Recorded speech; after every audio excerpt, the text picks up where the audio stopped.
Welcome to the Dania Beach Casino.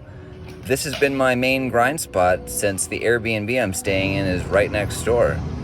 I grind there most mornings from 9 a.m. to 11 a.m. to make the most of the high hand bonus they offer. This episode is brought to you by StakeKings, where you can get in on the action by investing in your favorite players. When they win, you win. To learn more, go to StakeKings.com. The link is in the description below. Alright, so here we are at the Dania Beach Casino. All ready to play some 1-2, just gotta go get my player's card first. Alright, so we got the player's card, and they told me to pick a number off of a scratch-off lottery ticket as I was getting my card. I picked 37, and I won $10. So the run good has already begun. Let's keep it going, everybody.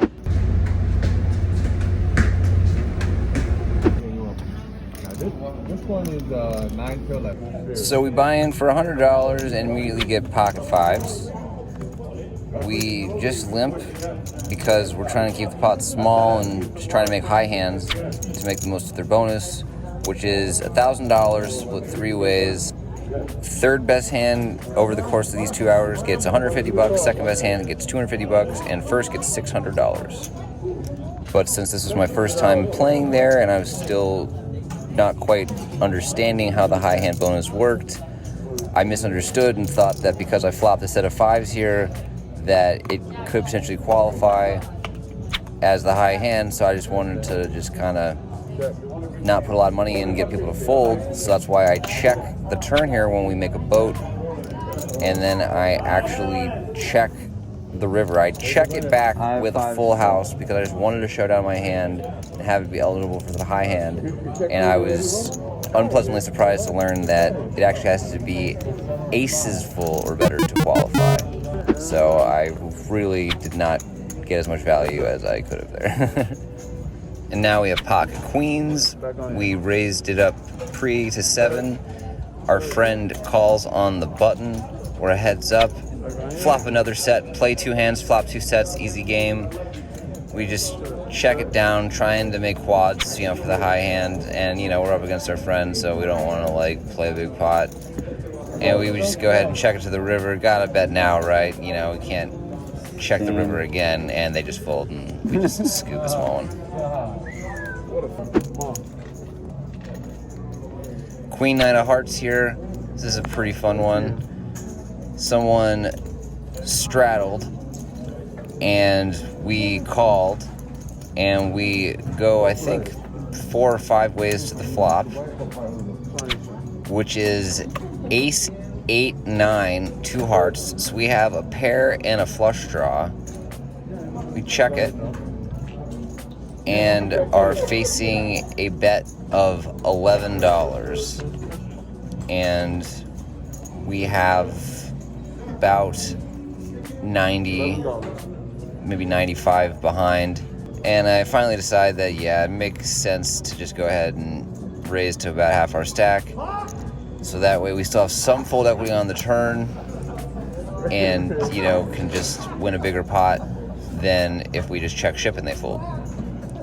So that's what we do. We put out, I believe, a check raise to $45, leaving us about 50 left. They go ahead and make the call, and then I decide, why not just go all in dark? So maybe they fold, some of the time, and when we don't make 2 pair trips or a flush, we can go ahead and just take it down with our pair of 9s, maybe get them to fold an ace or, some equity.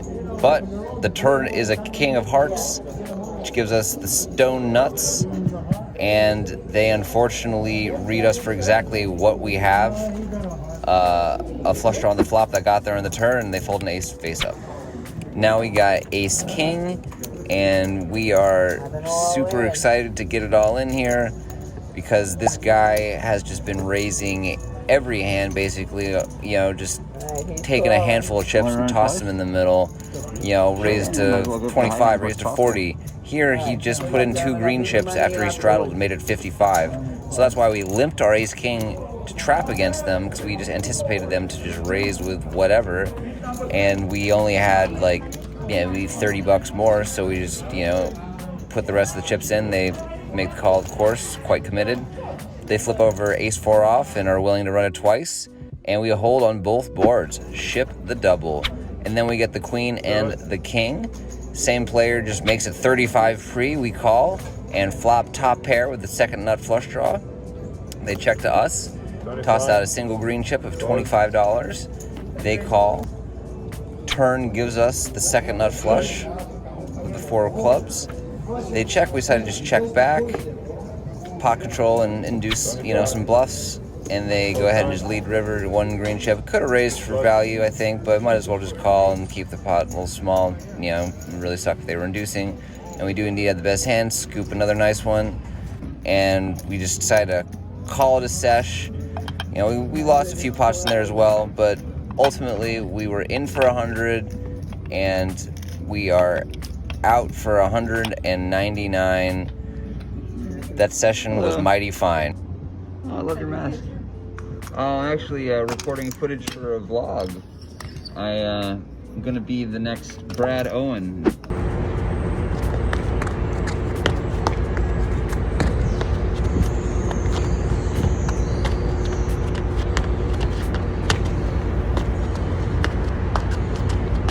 So yeah, overall pretty nice sesh. Bought in for 100, cashed out 199.